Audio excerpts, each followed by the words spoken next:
Today at Live on Purpose TV, as part of your positive parenting pack, how to talk so teens will listen.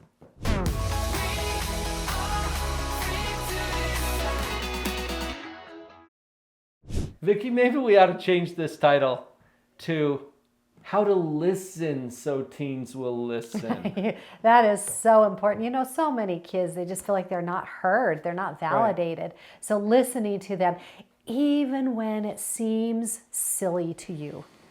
Especially them. Yeah. Well, and you make a good point, Vicki, because I think teens get frustrated sometimes feeling like we don't take the time to actually connect to them.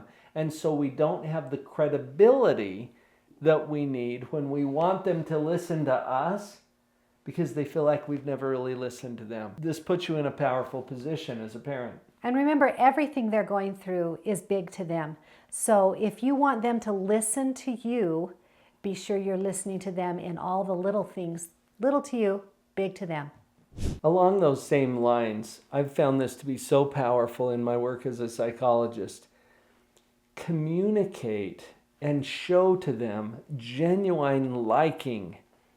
This reminds me of my sister's son has some really very, very focused likes and things that he likes to talk about and kind of focus on. And I'm just so fascinated to watch her as she just really shows genuine interest in these games that he might be making up that I don't understand at all. And she shows genuine, there's true liking there. And I think it gives her a lot in the emotional bank for him to listen to her. Absolutely. You know, I attended a training recently on sales and marketing. And the thing they kept repeating was that people will do business. See if this is true for you. People will do business with those that they know, like, and trust. What does that have to do with working with your teenager? What if they know, like, and trust you? So that's why we're going to implement this genuine interest and communicating that you sincerely, genuinely like them. And by the way, if you don't, let's work on that. Because there's a lot of likable things even about your disruptive teenager. In our communication, Vicki, you're a communication specialist, okay? So maybe you can chime in on this. But the way I usually say it is, stay in front of your butt. And I hated that the first time you said that. That was so offensive to me.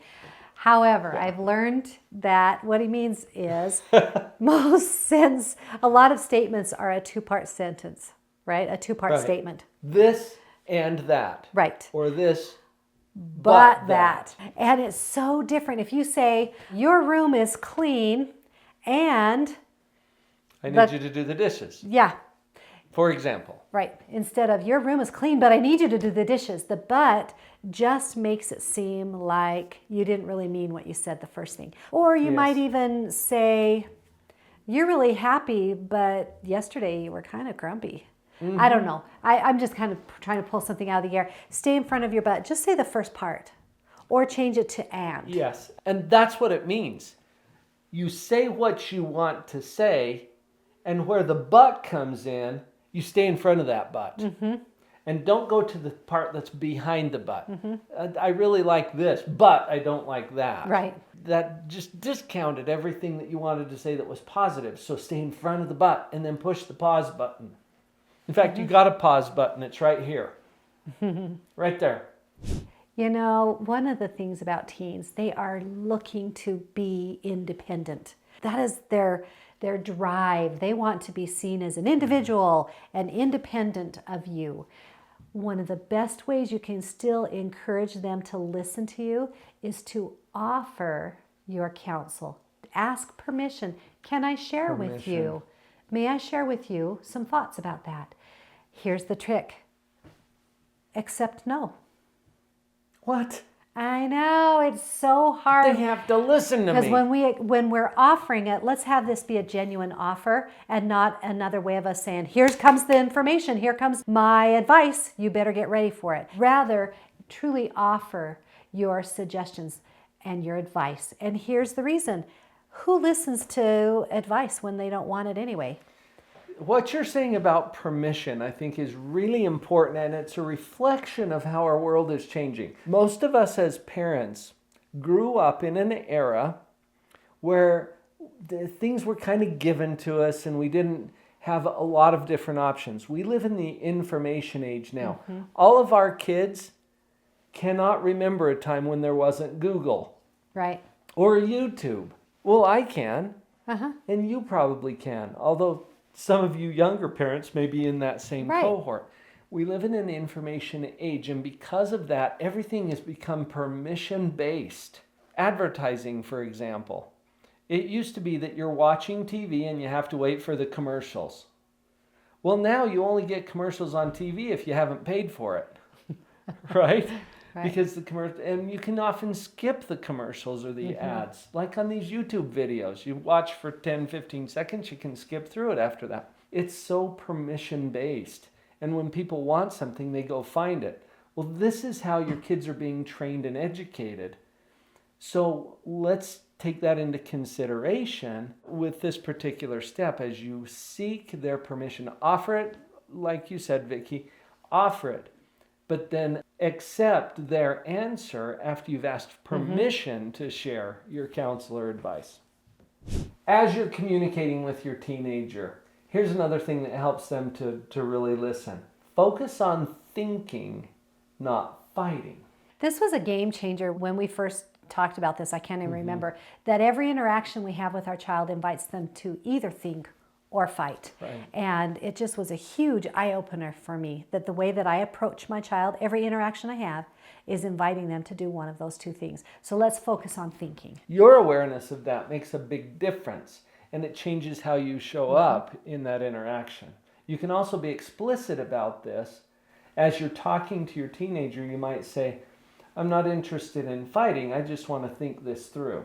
Or use other similar phrases that help you to connect with the think, not fight. Probably you're already painfully aware of this, but here's the bottom line. Some things you control and other things you don't. As your kids get older, you get more in the second category. Yeah, and focusing on what you control is going to really mitigate your frustration.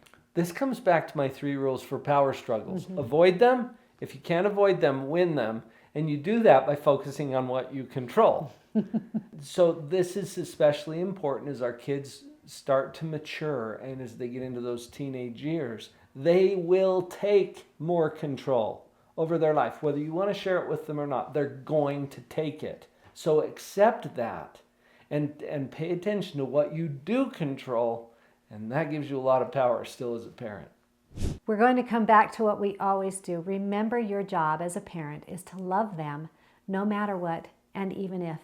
And this will give you some authority and approachability as you try to interact with your teen so that they will listen to you. It also increases your confidence because you can always do that. Remember, no matter what and even if. You know, some of the parents who have been involved in our positive parenting groups have commented that that is the most important, powerful concept that they've been able to learn is to interact with their teenagers especially. Because the frustration goes out the door a little bit when you remember, wait a minute, my job is to love them, no matter what, and even if. Up next is positive parenting strategies for the teenage years. So watch that video next and share these with other people that you think would appreciate it. Also, if you haven't yet got a free copy of my book, I want you to do that right now. Go to drpauljenkins.com, click the big orange button, and I will ship you a copy of my book. You just pick up the shipping. Her head was down, face locked onto the phone.